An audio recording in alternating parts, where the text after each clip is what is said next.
Welcome to everyone, guys. Leonard, the Bulgarian Cowboy, Vladi speaking, and just to share it on Twitter. Hmm, just 1 second.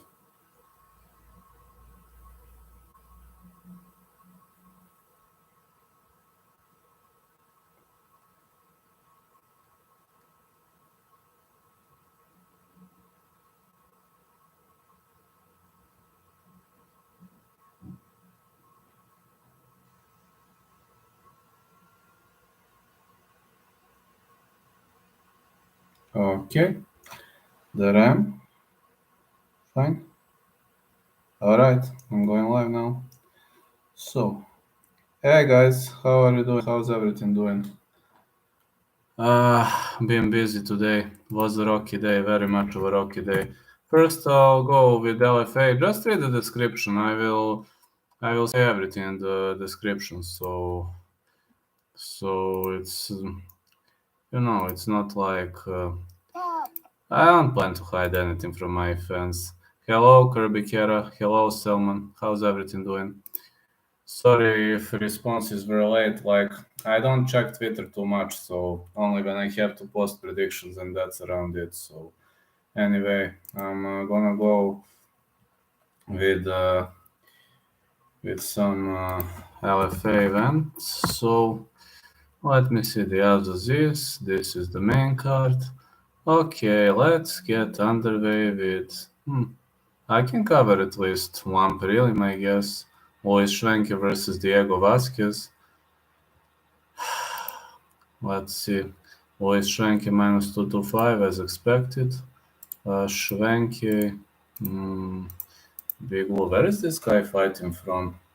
29 years of age. Hard body fitness gym. 7 wins in a row. Ingrid Seva. I remember that one was a close fight. Diego Vazquez 2-1-0 amateur record. Good grappler. Well, I don't know. It seems I'll go with Shlanky. Shlanky to win for minus 225. That's gonna be Shlanky for the victory. I'm just checking what book is allowed to play. Next one is going to be Lisa Modine versus Whitney Pyles. Lisa Modine, wow, she looks like Taylor Modine, 31 years of age, 5'7", 66.5 inches of reach, out of Irvine, California, Team Miami fighter.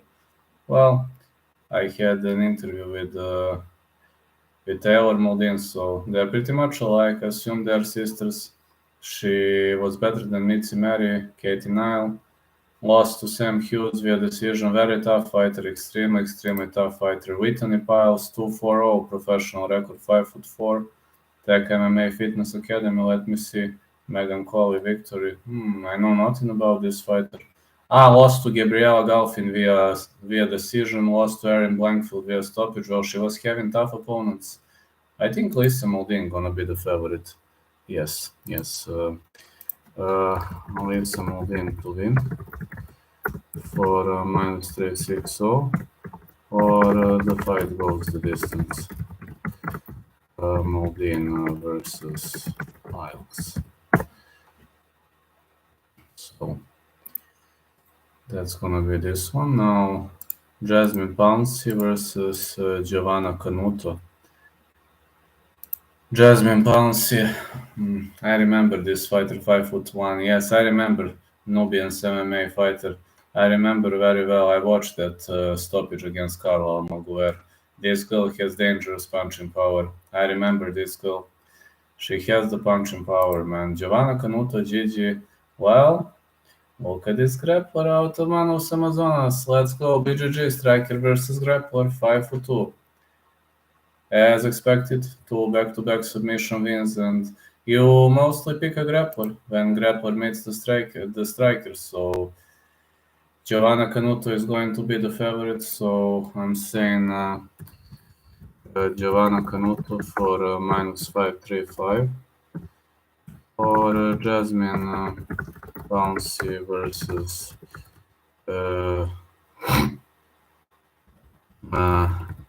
Konoto, not going the distance. That's one of the picks that pretty much makes sense, I got to say. So that's at least how it looks on my end. But again, Jasmine Bouncy, her nickname is Step Out Queen, but she can knock people out, so don't underestimate this wild cat. Believe me, she is wild. She is born to be wild, so I don't think it would be wise to underestimate her, because I really think she can pull this out, and I really think we might see some great progression on her end. I'm telling you, she is heavily underestimated fighter, so hello, Matt Burnett on a tangent. Who wins, Maxi Hughes and Ryan Walsh? If I really have to pick a side, I would probably give slight advantage to Walsh. But I picked a neutral pick on that fight, as I'm pretty much unsure. Like, if I really have to pick a side, I would probably lean Walsh. No problem, man, no problem. No problem. I always reply, so everything is great, man. Tommy Aaron versus Junior Mello. I must check those odds. Tony Mello versus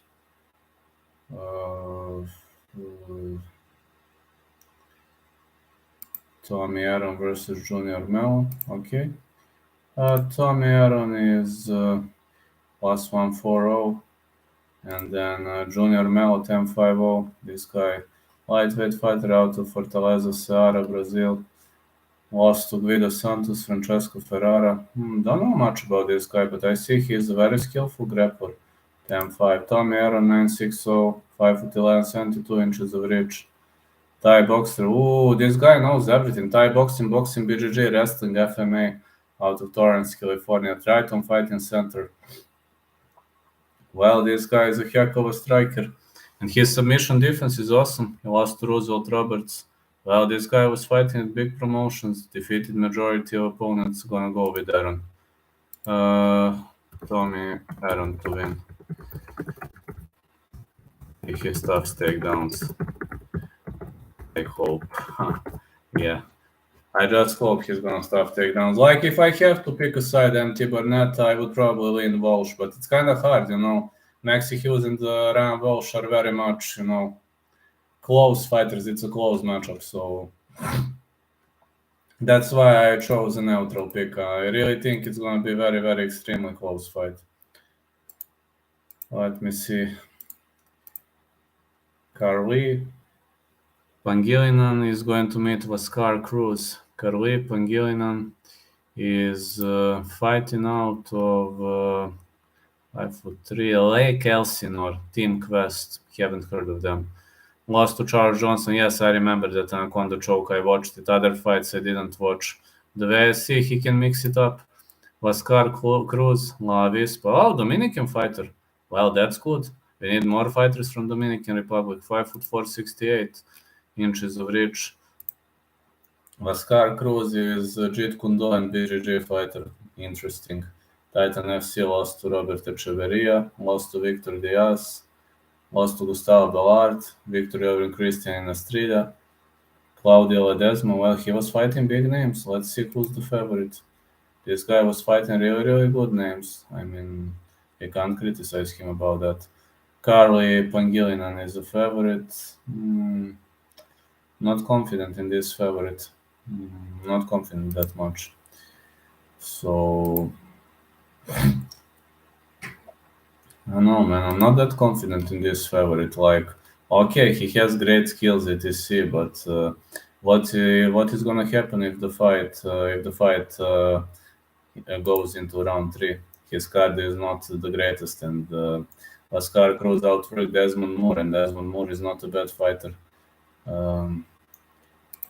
I would say Pangilinan via KO, PKO. Pangilinan inside the distance, or Vaskar Cruz decision. If I must pick a side, Pangilinan for -210. That's gonna be my pick if I must pick a side. But again, like, I'm breaking this down, but again, yeah. Arnold Jimenez is going to meet Josh Van Kim. Arnold Jimenez has 7-0, but he is extremely tough fighter, 5'8", Millennium MMA, Corona, California. This guy defeated Tristan Lindy, Fard Muhammad, Marcos Bonilla, Albert Velas, Marco Lidres. Only one loss to big name, and that was to Vince Cachero via rear naked choke, and Vince Cachero is a UFC name. Josh Van Kim, 4-0, bantamweight, 5'9", out of San Diego, California.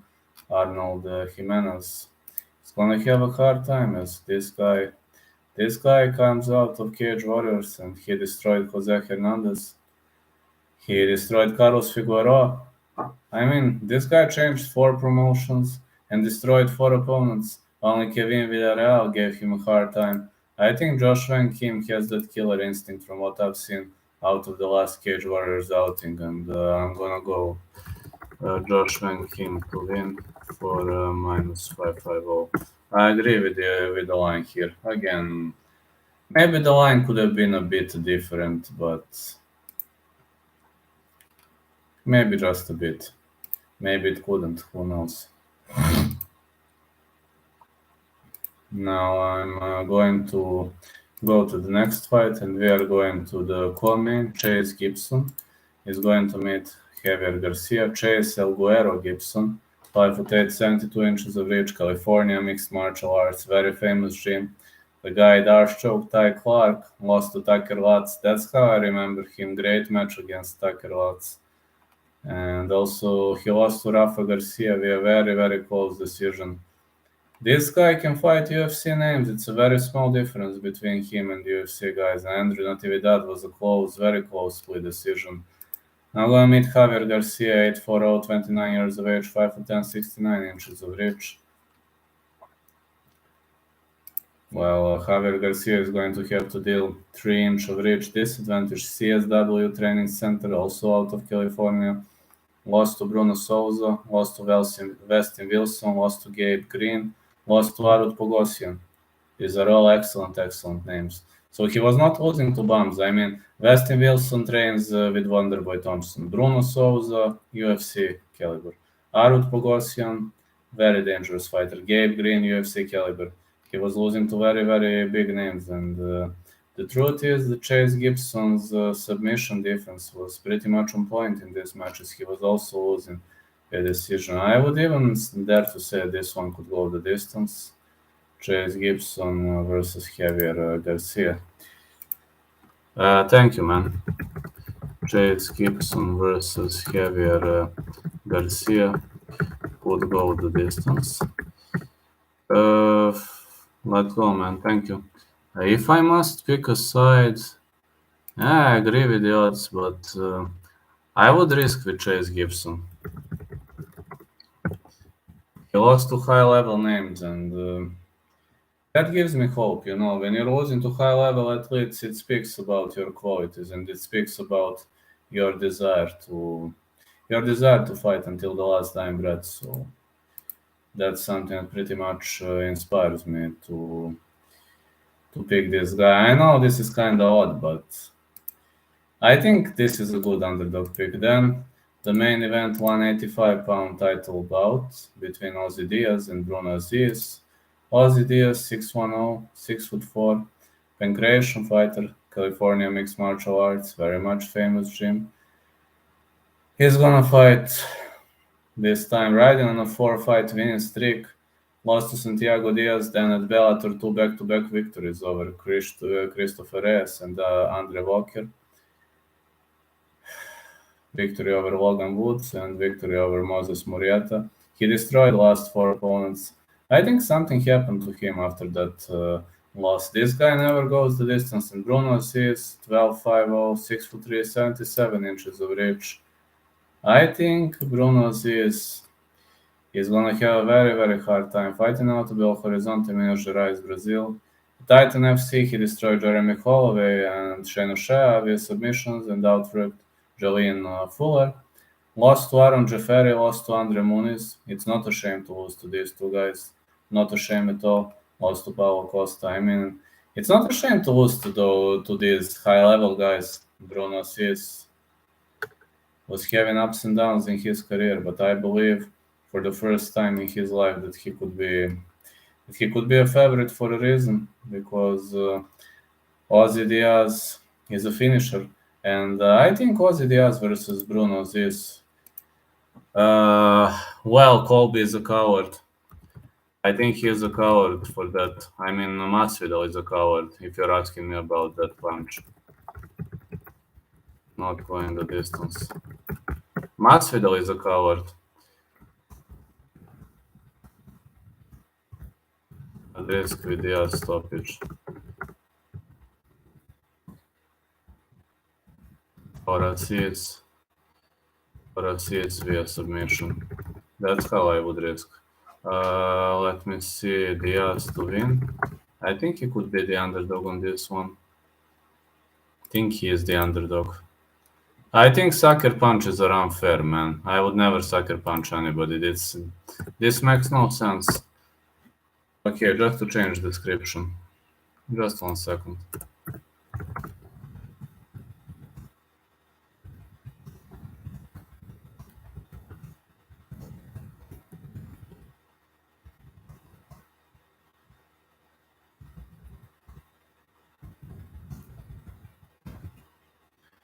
Okay, I'm changing the description now, transition to PFL. Yeah, I'm not a fan of sucker punches. I think that's very unfair, very terrible, and very poor act. He just proves that he is helpless.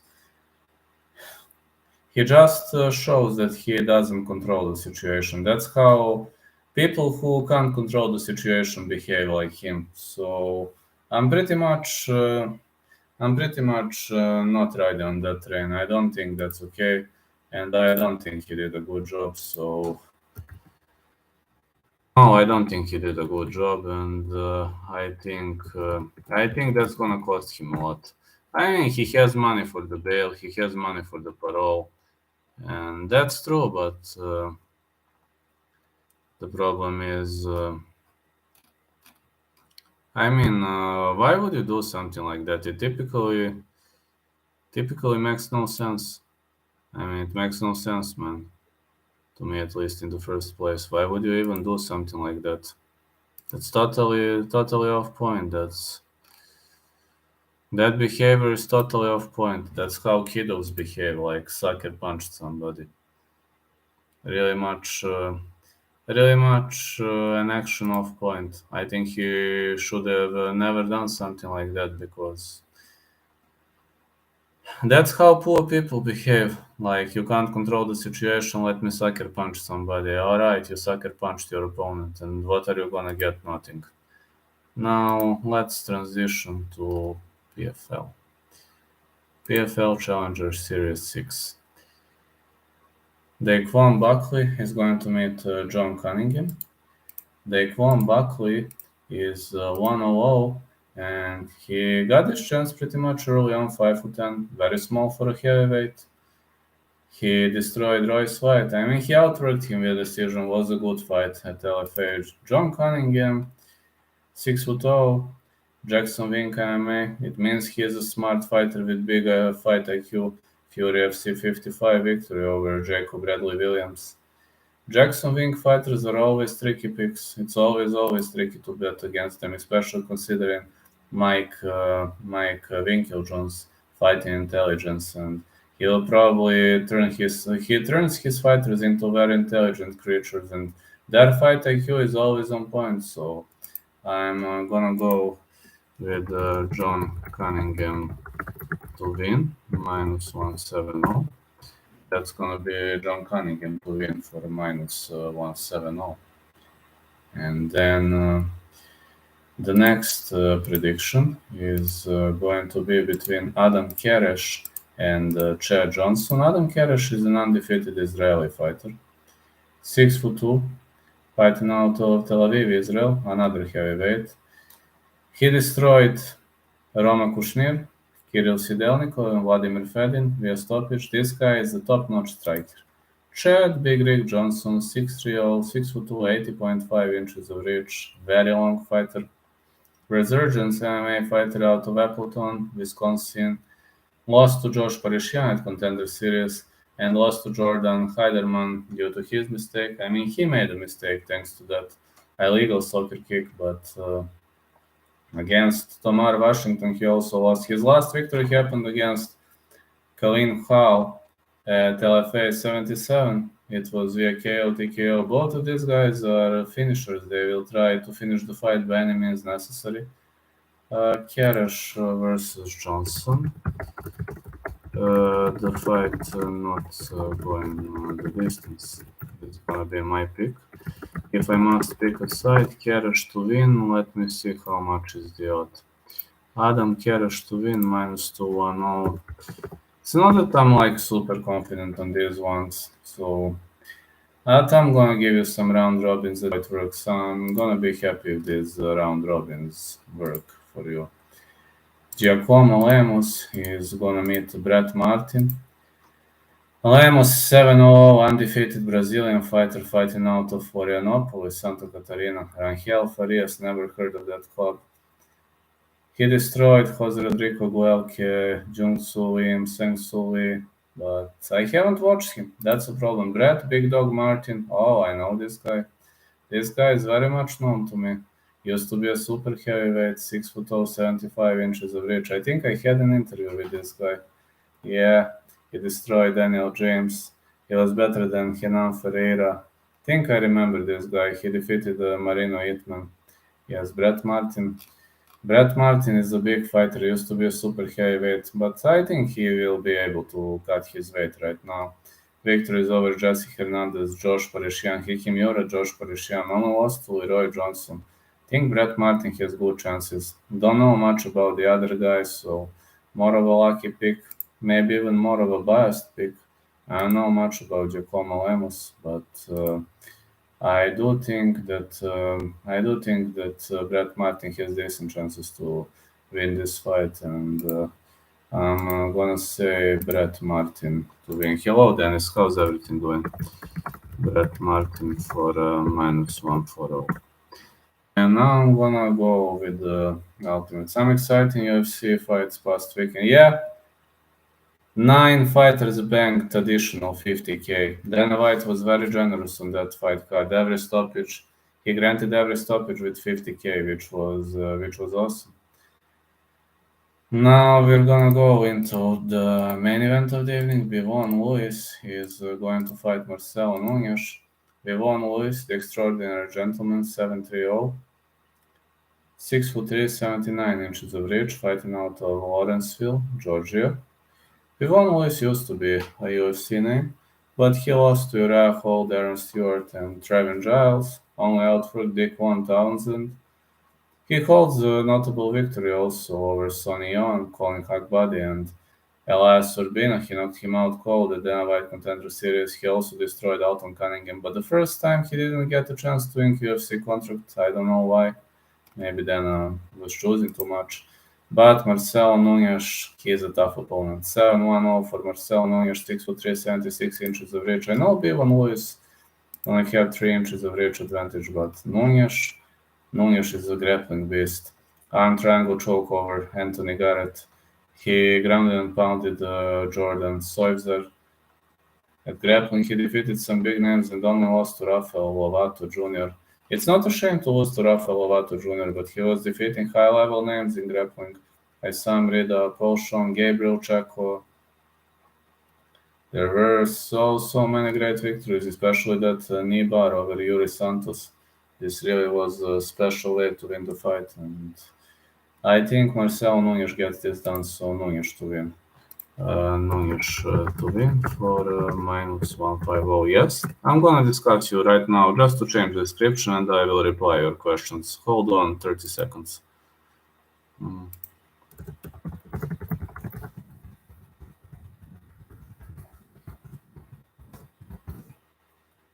Okay, let me see. Very few boxers in attendance. Wonder if there'll be crossovers. Can see Chisora in cage, AJ, maybe not so much.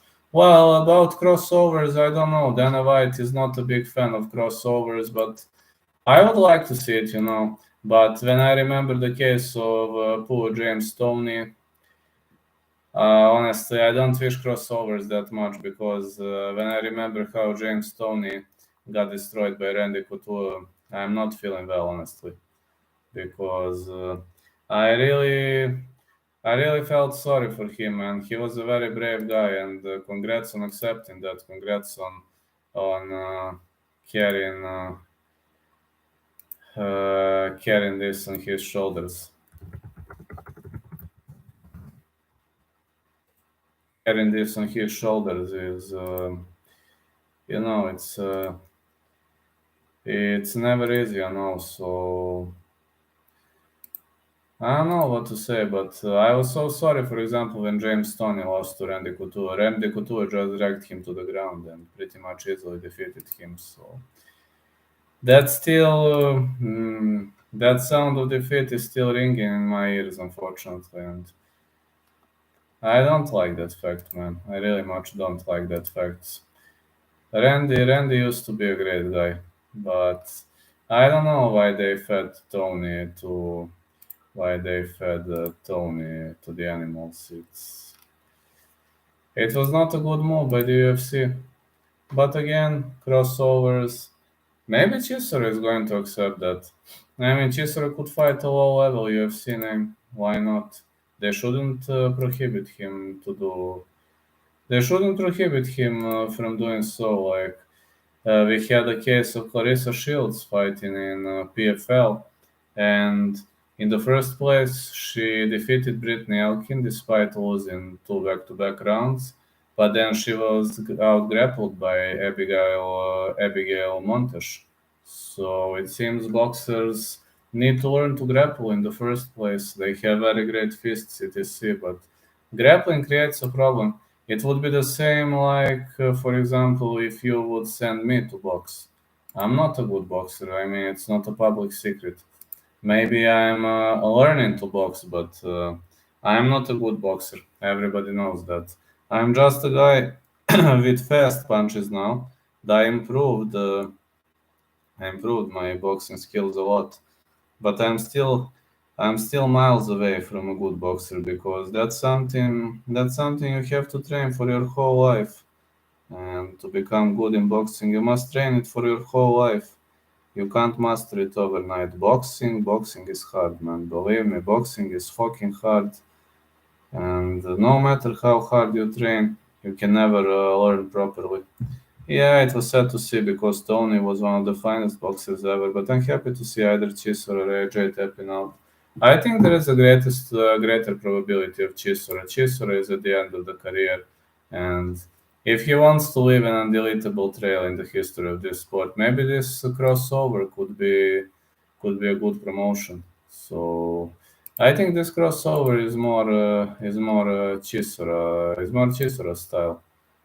But I like to see crossovers. Even when MMA fighters transition to boxing, they usually get destroyed.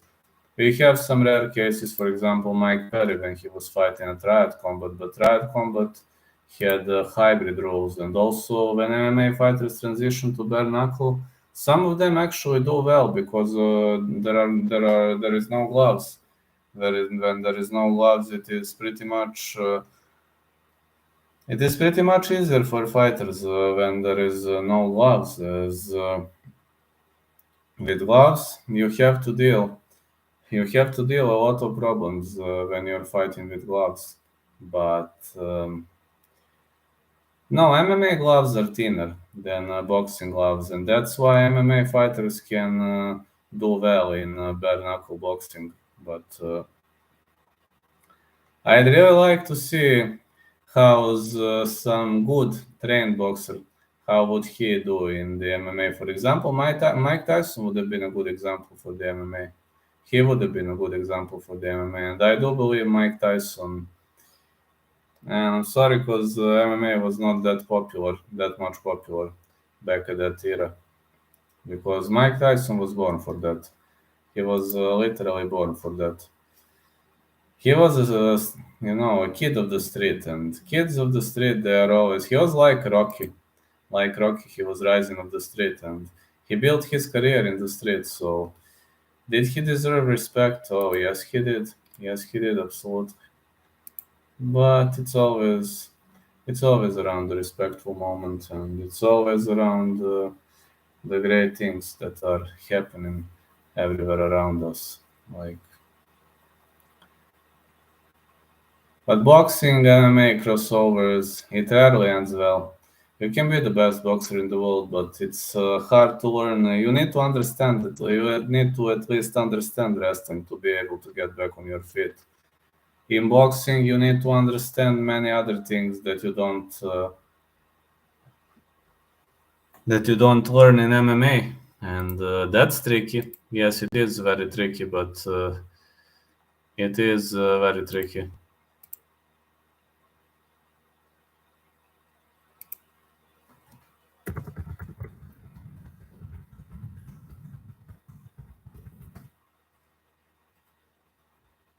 That's actually very much tricky. So the problem with that is the fact that in some situations you need to learn things that you have never learned before, and that's a problem. That's actually a massive, massive problem, as some people are not open for changes, and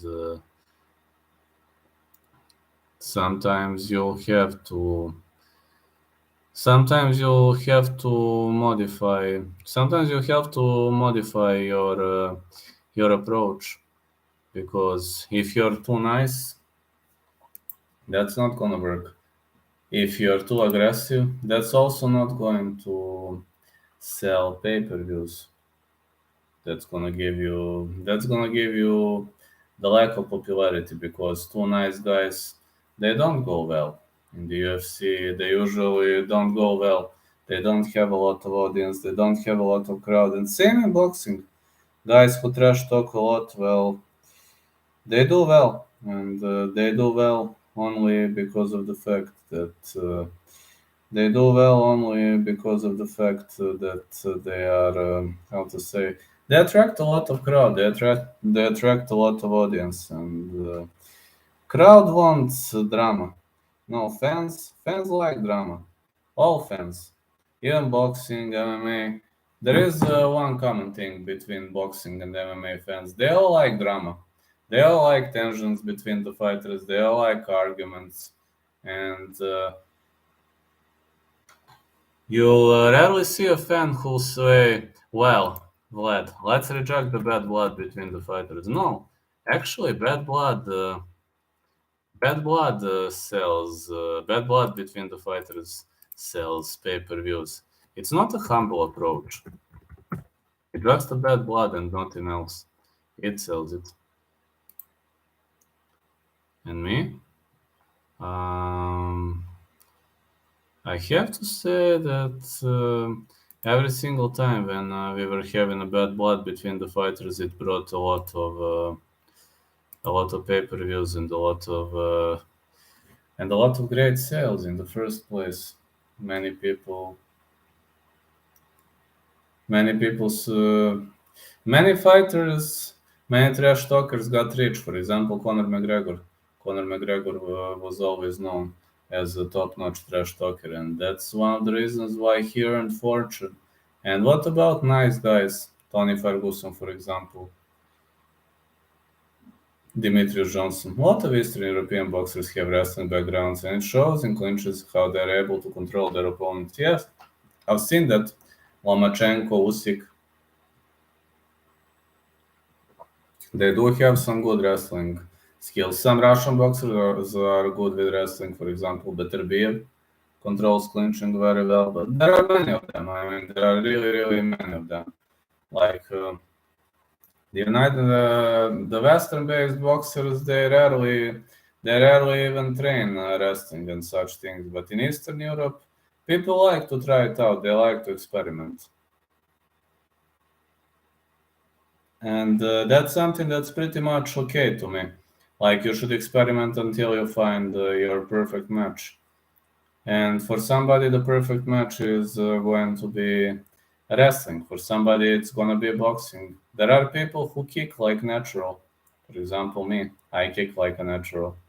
I'm pretty much good in kicking, and I'm very much skillful in kicking, but it's just me. Don't pay much attention to that. It's just me. I also learned to box, but for example, I'm gonna tell you one thing. I'm not a pressure fighter. And when I need to press somebody, that's a big problem for me, because I ain't got used to it. When I have to pressure someone, it brings me a lot of problems.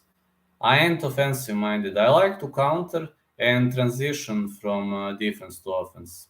That's my specialty.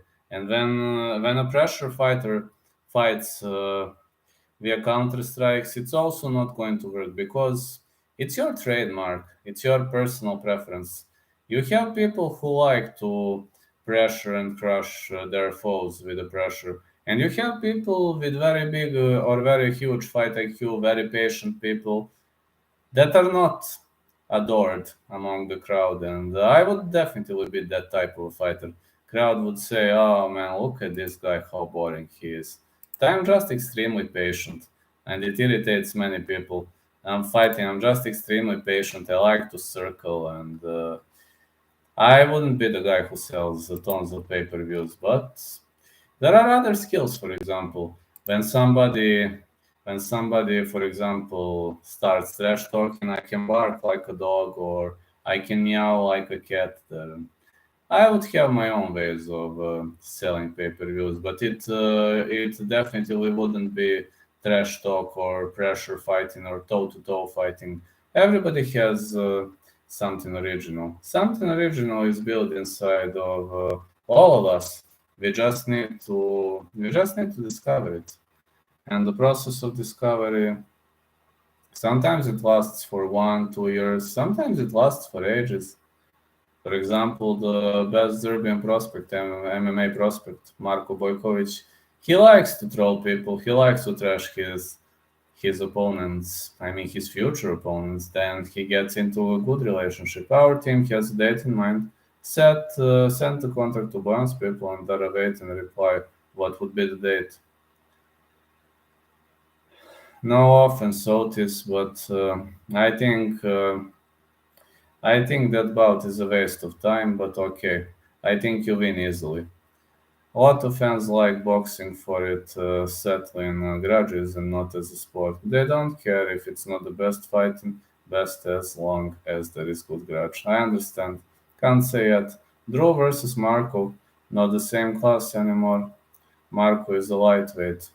And Marco is slated on 26th March, I think. Yes, this upcoming weekend, Marco is fighting at FNC. This is Croatian promotion, and he has a very dangerous Georgian opponent. His name is, I think, Luka Giorgadze, but don't stick to my word. It's Luke or Luka Giorgadze. You can check his opponent on YouTube. He has fights publicly available. Boyan is undefeated. Really? What's his score? Oh, come on. Drew is gonna defeat him. We all know that very well. I mean, Drew is a cardio guy. He showed that he is a cardio guy against Punta Preston. Yeah, I know, Dennis. A lot of people are interested in settling grudges, and me.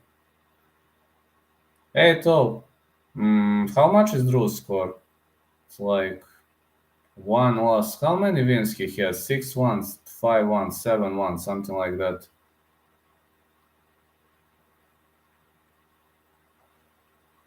I know that Drew has pretty much good score. It's 6-1, 7-1, 6-1. I don't see why Drew would lose to this guy. I believe he can work it out. Just I told you, play smart. I told you in a private message. This is public chat, so there are some things I can't say, but I told you in a private message what to do. You don't need a lot of brain to prepare the strategy for that guy. Boyan trains with Mirsad Bektik. Okay, so what? They have one thing in common, and I sent you in private message what do they have in common.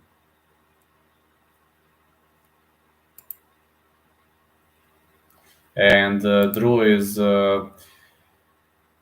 like 2, 3 light years ahead of them. Yes, brother, I wish we could have you in our training camp. Well, you can always ask me for pieces of advice for such things because I'm telling you, that's something related with mentality. That's something related with the genes and gene structure. You can't change that. We all know that. Bulgarians, we are mostly very patient fighter. We don't rush forward, but I told you, there is a secret that I told you in the private message. Can try front four counter punch. Get more comfortable coming forward. Front foot counter punch. Get more comfortable coming forward. Oof. Not easy for me, but I'm still learning, Dennis. I'm still learning to boxing. I actually joined local MMA dojo called Achille MMA. Their coach is specialist for wrestling, but he knows a lot about strikes, but knows a lot about tricky strikes. So I'm learning. Believe me, boxing is boxing is hard to learn, but wrestling is the hardest martial art in the world. I have never been a good boxer because I based the majority of my strikes on kicks, etc. But now I'm learning. Now I have fast hands, but a lot of improvement is required. I am aware that a lot of improvement is required because I haven't trained on time, and there are many things I can fix in my boxing game, and I'm aware of that. I'm pretty much aware of that I have to work on many areas of my boxing game, but I will try to fix it. I'm learning from that coach, and the guy really has the skill. Believe me, he is watching UFC on Fight Pass for a whole day, like some transitions, some defenses, some movements. He's obsessed with top control, movement, and how does he call it? Clean strikes. My coach is constantly saying, if you strike, make sure you land a clean strike because you're wasting too much energy. If you shoot in, drag your opponent to the ground, you're wasting too much energy. Cardio is not endless, and it makes sense. That is his strategy, because if you're non-efficient, it is draining you. It's gonna drain you. It's gonna kill you, man. And lateral moves never fight on the central line. Sometimes it's better to be a coward and win the fight than to be the brave guy like Chris Moutinho and lose the fight because of judges' mistakes. Like in two cases, Chris Moutinho. I mean, he lost to Sean O'Malley anyway, but why did Herb stop the fight like 30 seconds before the match? Against Guido Canati, he was just rocked. Joseph Zalal says he wants to fight Drew on United Arab Emirates Warriors. I know nothing about this promotion. I can watch it on UFC on Fight Pass though, but I wasn't. I wasn't, how to say.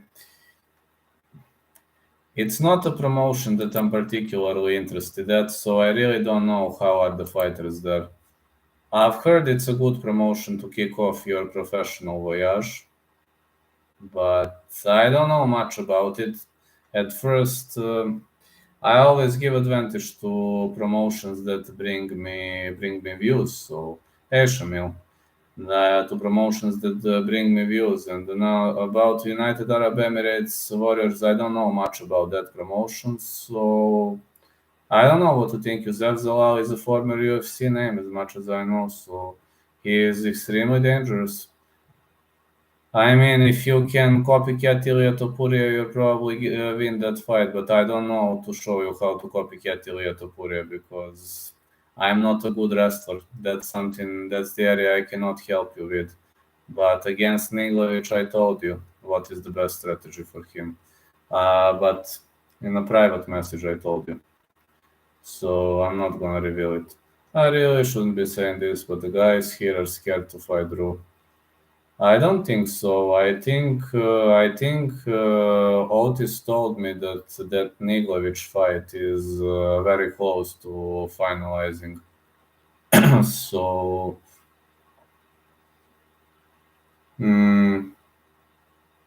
if it comes to fruition, easy win for Drew. Pretty much, of course.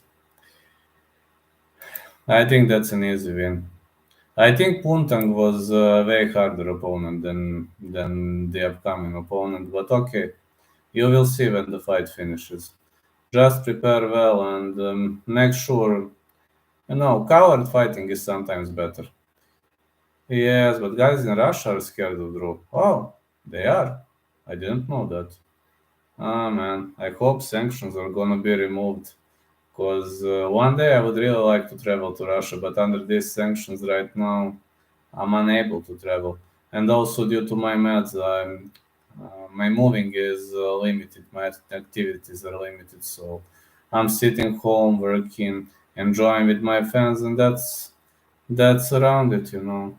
Mm, no much changes in my life, and nah, pretty much a stalemate. I pretty much hit a stalemate in my life. But again, that's the way it goes.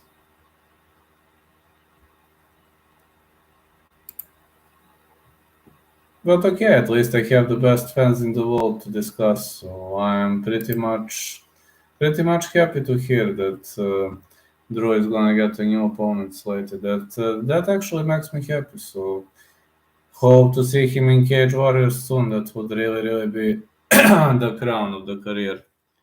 That Cage Warriors stuff. That could be a great way to go. So a lot of popularity and a lot of great stuff are gonna happen soon. So guys, right now I would have to end this. I have to go to rest, and tomorrow I have some obligations. Also, the day after tomorrow I have some obligations. This week is fucked up. I've been on 3 therapies this week. Tomorrow I also I also have to go to the hospital. The day after tomorrow, I have to go to the hospital. You see, I have another disease, but I'm not gonna reveal yet what it is because they haven't officially confirmed. But can say yes, I can. Hugh Graham is a big fat rodent. I told it. Yeah, Hugh Graham is a big fat rodent. Huh, I told it.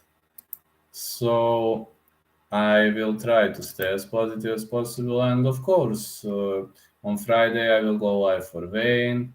On Friday I will go live for last minute picks and predictions.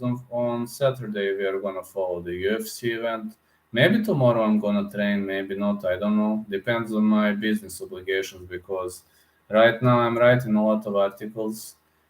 My business is, thanks God, going a bit better, but I still don't know what am I gonna do because I need to recover. I'm still in the healing process. I'm still in the process of recovery, but I'm feeling a bit better. So have a great day, everyone. Night, night, and catch you later. I hope you're gonna enjoy some other day. Maybe tomorrow I'm gonna train. I will see. Night, night, everyone.